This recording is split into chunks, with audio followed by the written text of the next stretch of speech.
अभी तक हमने ट्रांसलेशन में देखा था कि लीनियर मोमेंटम कंजर्व होता है। यहाँ हम लोग देखने वाले हैं कि आखिर एंगुलर मोमेंटम कंजर्व हो सकता है कि अगर है तो क्या कंडीशन होना चाहिए।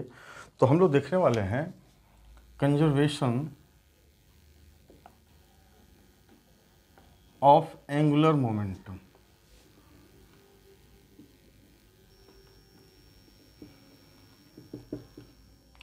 मान लो कि हमारे पास यहाँ बहुत सारे पार्टिकल हैं या रिजिड बॉडी है, कुछ भी है, किसी एक रेफरेंस यानी कि ओरिजिन के रिस्पेक्ट में m1 m2 m3 जो भी है, मास mi है, vi से मूव कर रहा है, इस तरीके की चीज़ें हैं, तो इसका हमारा pi मोमेंटम हुआ। तो अगर हम लोग एंगुलर मोमेंटम की बात करें विथ रिस्पेक्ट टू o, चलो o नहीं लिखते हैं, o लिख देता हूँ, फिर बाद में इसे रिमूव कर दूंगा। तो ये क्या होगा बेसिकली, ri क्रॉस pi, यही होता हमने लिखा था।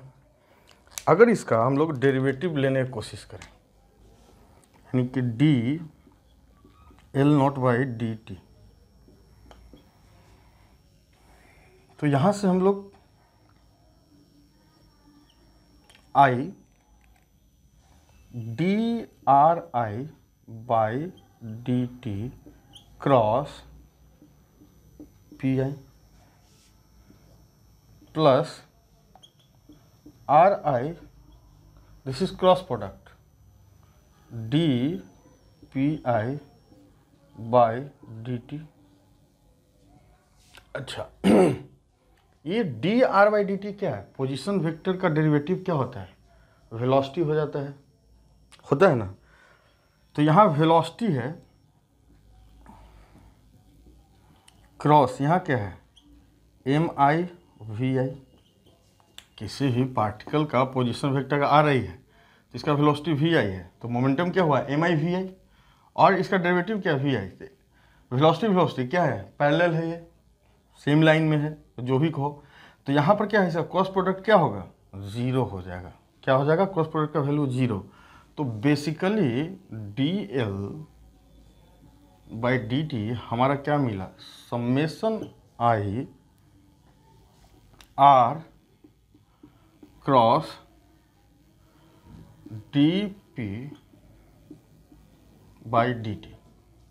और ये क्या है, ये तो हमारा फोर्स है ना, तो बेसिकली ये क्या हो गया, I R I cross F I summation.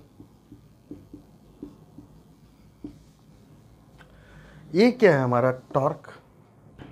यहां से आपको क्या समझ में आ रहा है कि जो चेंज इन एंगुलर मोमेंटम है, चेंज इन एंगुलर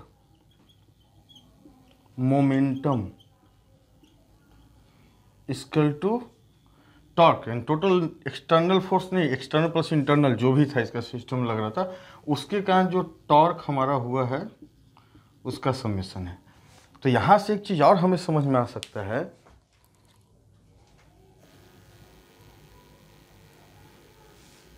समझना क्या बोलने वाला हूं मैं आपसे, कि अगर इसका वैल्यू जीरो हो जाए, अगर मैं बोल दूं कि डी एल टॉर्क हमारा जो ये जो आई है, जो भी एक्सटर्नल लग रहा है, ये हमारा जीरो हो जाए, यानी कि डी एल यानी कि derivative of angular momentum change नहीं हो रहा है, यानी वो कांस्टेंट है, जो पहले था बाद में था, यानी कि net external torque is zero, then angular momentum is conserve, momentum is conserve. उसमें क्या होता था लीनियर मोमेंटम में कि अगर नेट एक्सटर्नल फोर्स जीरो होता था तो मोमेंटम कंजर्व होता था। तो यहाँ वहाँ पर हमारे पास F external net zero, then P is conserved होता था ना। यहाँ क्या है, यहाँ है कि अगर torque external net equal to 0, then L is conserved. दूसरी बात,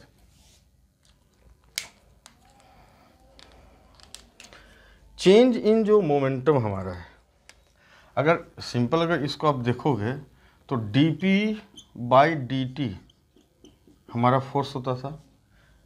इसको आप ऐसे भी लिख देते थे कि डेल्टा P/Δt, तो हमारा जितना एवरेज फोर्स जो भी निकालते थे इसको हम लोग एफ एवरेज भी बोलते थे या स्मॉल चेंज इन फोर्स। यहाँ पर क्या है कि dL/dt इक्वल टू टॉर्क, या इसको आप डेल्टा L/Δt स्मॉल चेंजिंग हुआ तो उसको हम बोल सकते हैं टॉर्क। एवरेज क्या है, ऐसे भी कर सकते हैं, और भी इसमें कुछ हम लोग समझ सकते हैं।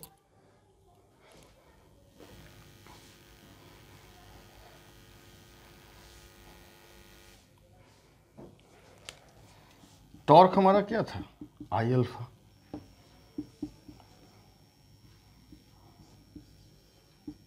जस्ट मैंने आपको बताया, तो यहाँ पर जो सिमिलरिटी था कि नेट एक्सटर्नल फोर्स का 0 होता है तो मोमेंटम कंजर्व होता है। चेंज इन मोमेंटम किस तरह एवरेज फोर्स को दिखाता है, उसी तरह यहाँ अगर टॉर्क एक्सटर्नल अगर 0 है तो एंगुलर मोमेंटम कंजर्व रहता है, राइट। और हम लोग जो भी बात कर रहे हैं किसी पॉइंट के, ओरिजिन पॉइंट के, यहाँ पर कोई पॉइंट नहीं होता था, ठीक है। यहाँ पर एंगुलर मोमेंटम की बात कर रहे हैं या टॉर्क की बात करें, एक्सिस ऑफ रोटेशन, ओरिजिन, इसके रिस्पेक्ट में हम लोग बात करते हैं। इस चीज़ को हमेशा ध्यान रखना है, ओके। आप नोट करो। एंगुलर मोमेंटम का एक कंजर्व कैसे सिंपल एग्जांपल देखते हैं। सपोज एक हमारा ऐसा डिस्क है और ये ऐसे सेंटर ऑफ मास के अलोंग ये रोटेट कर रहा है, किससे, ओमेगा से, एंगुलर स्पीड, ठीक है। अब क्या होता है कि एक सिमिलर यहाँ पर डिस्क हम लोग लेते हैं और इसे बिल्कुल जेंटली स्मूथली इसके ऊपर रख देते हैं, उसके बाद भी रोटेट करता रहेगा। तो नेट इसका जो टॉर्क है, एक्सटर्नल टॉर्क, यहाँ पर तो कुछ नहीं लग रहा है, जेंटली बिल्कुल जस्ट प्लेस कर देना है इसके ऊपर। तो हमारा जो नेट टॉर्क है एक्सटर्नल वहाँ 0 है, यानी L इज कांस्टेंट, वो चेंज नहीं होगा। तो अगर मैं बोल दूं कि L इनिशियल क्या था, सब इसका डिस्क का मोमेंट ऑफ इनर्शिया है, मेरे नहीं पता है, तो हमारा चेंज इन L क्या होता था, I ओमेगा। अगर मैं फाइनल की बात करूं तो डिस्क आ गया, तो पहले I था, सेम डिस्क स्ट्रक्चर, सबको मटेरियल वगैरह सब कुछ, रेडियस वगैरह। अब इसका क्या हो जाएगा, 2I moment of inertia, simple सी बात है ना। और सपोज करो कब हो गया ओमेगा डैश, तो हमें यहां से पता है कि Li equal to LF, so I omega equal to 2I omega dash. So omega dash क्या हो गया, ओमेगा/2। तो आप देख सकते हो कि डिस्क प्लेस होने के बाद इसका एंगुलर स्पीड क्या हो जाता है। इसी तरह हम लोग न्यूमेरिकल करने वाले हैं, एक बार कंसेप्ट को अच्छे से समझ ले, थोड़े थोड़े जो उससे रिलेटेड है वो भी मैं आपके साथ डिस्कस करते चल रहा हूँ, फिर न्यूमेरिकल भी हम लोग देखेंगे, ओके। आप इसे नोट करो।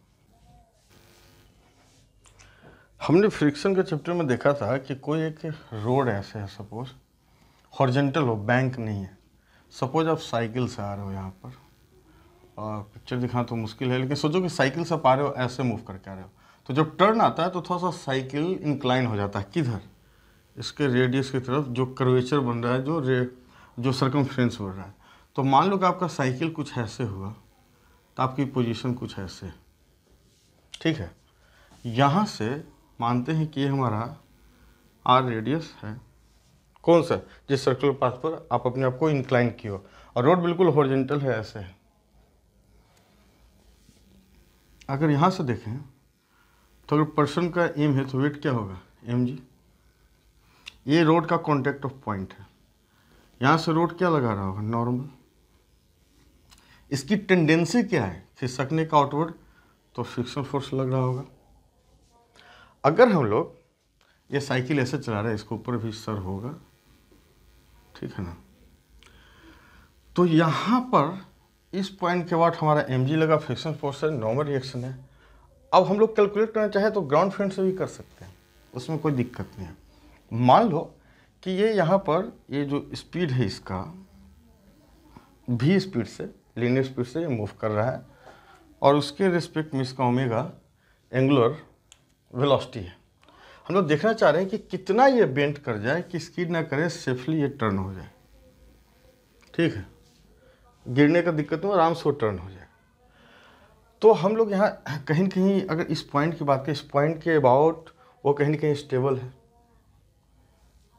तो यहाँ से अगर आप देखना चाहोगे कि अगर ये आपको 2 दिख रहा है, वाकई में ऐसे है, तो वेट ऐसे लग रहा है, नॉर्मल रिएक्शन ऐसे लग रहा है।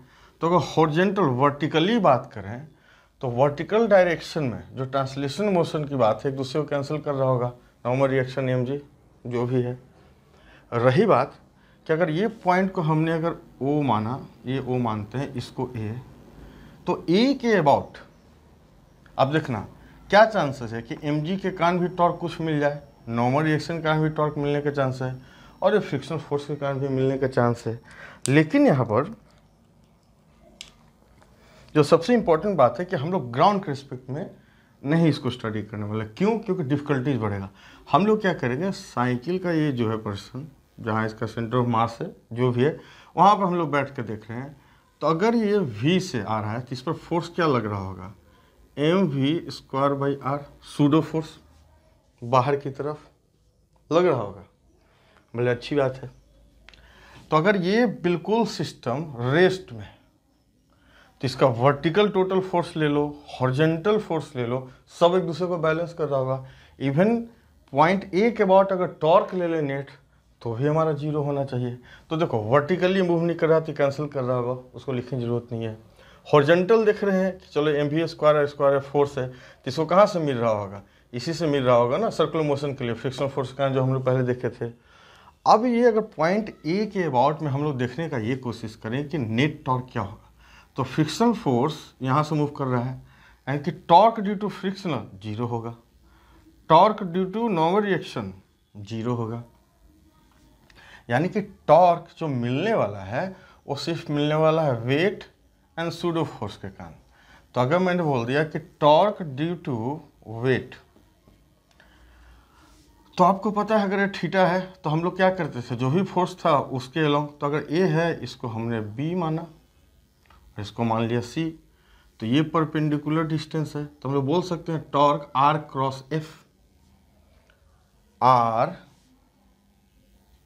इस पॉइंट के बाद टॉर्क निकाल रहे हैं, ए के बाद आर क्रॉस एफ, यानी ऐसे कुछ दिख रहा होगा, और इसका वैल्यू क्या होगा, m g A B distance, और कैसा होगा, ऐसा, यानी इनटू द बोर्ड। अगर मैं बोल दूं कि torque due to pseudo force, ये क्या होगा, mv²/r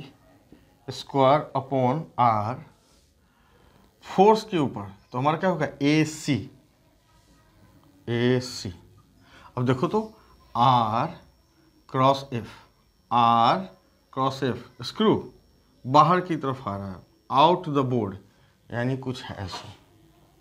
अब दोनों का अगर ऐड करेंगे तो 0 होना चाहिए, क्योंकि डायरेक्शन भी दोनों का टॉर्क का अपोजिट है। तो सिंपली हम लोग क्या करते हैं, इसको इक्वल कर देते हैं। तो यहाँ से हम लोग ये देख सकते हैं कि mg AB equal to mv²/r AC, cancel, AB/AC, AB/AC, देखो तो AB/AC equal to v²/rg। AB क्या है हमारा, ये है ना AB, और AC क्या है ये, तो AB/AC क्या हुआ, tan theta, AB/AC this is theta, क्या हुआ tan थीटा, v²/rg, यानी कि theta equal to tan inverse v²/rg। यानी इस एंगल से अपने आप को करे तो सेफली वो पास पर मूव भी करता रहेगा, स्टेबिलिटी भी उससे मिल रही है। यहाँ पर सारे फैक्टर हम लोग देखें तो किसी पॉइंट के अबाउट हम लोग देख सकते हैं कि किस तरह बॉडी स्टेबल है और क्या क्या फैक्टर यहाँ पर काम कर रहे हैं। ओके, आप नोट करो। हम लोग देखने वाले हैं अब कि जिस तरह ट्रांसलेशन मोशन में हम देखते थे कि काइनेटिक एनर्जी किसी भी पार्टिकल का, बॉडी का होता था, तो यहाँ का रोटेशन है तो एनर्जी तो कुछ न कुछ होगा ही कहीं ना कहीं। तो हम लोग यहाँ देखने वाले हैं काइनेटिक एनर्जी इन रोटेशन के केस में। अब मान लो कि इस तरह हमारा कोई बॉडी है, इस एक्सिस के अबाउट मूव कर रहा है। फिर सिमिलर बेसिक जो हमने स्टडी किया ना, थोड़ा बहुत कैलकुलस था वो जो भी समझा उसी को लेके चलेंगे, सारा रिलेशन आपको मिलेगा। फिर वही करेंगे, एम मास है, ये सर्कुलर पाथ में मूव कर रहा होगा, कुछ इसका वेलोसिटी होगा वी, पोजीशन होगा आर, सिमिलर। लेकिन समझ जाओगे तो बहुत जगह काम आने वाला है ये। अगर यहाँ से मैं पूछा कि kinetic energy of I S particle, अब क्या कहोगे? Half MI/VI whole square. बोले बहुत अच्छी बात है।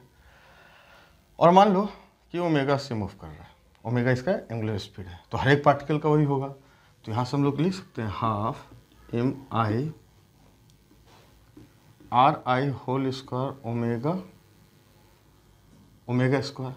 ओमेगा इसलिए नहीं कि पार्टिकल 1, 2, 3, 4 कोई भी लो, सबका एंगुलर स्पीड तो सेम ही होने वाला है। अब टोटल सिस्टम का अगर बात कर दूं मैं कि टोटल काइनेटिक एनर्जी, टोटल इस पूरे बॉडी का, तो सपोज छोटे छोटे हम लोग इसको माने, छोटे छोटे बिल्कुल पार्ट में कर दिया, तो हम लोग बोल सकते हैं summation I half MI/RI whole square omega square. कोई दिक्कत नहीं। ओमेगा सब में कांस्टेंट है, मतलब कि चेंज नहीं हो रहा है। हम लोग बाहर इसको निकाल लिया, आई हाफ भी बाहर ले लिया, आई MI/RI होल स्क्वायर। ये क्या है? Moment of inertia about this axis. तो हम लोग ऐसा कर सकते हैं कि हाफ आई ओमेगा स्क्वायर। और आई जब भी बात करेंगे तो जिस एक्सिस के एक्सिस ऑफ रोटेशन के अबाउट की बात करें, तो यहाँ हमें क्या इंटरेस्टिंग चीज़ मिल गया कि ट्रांसलेशन में हम लोग देखते थे kinetic energy half MV square. यहाँ हमने क्या देख लिया? यहाँ हमने देख लिया हाफ आई ओमेगा स्क्वायर। तो था ना, मास को हम लोग आई से, और यहाँ V का एनालॉग क्या था? ओमेगा। देखो यहाँ भी समझ में आ गया। नोट करो आप।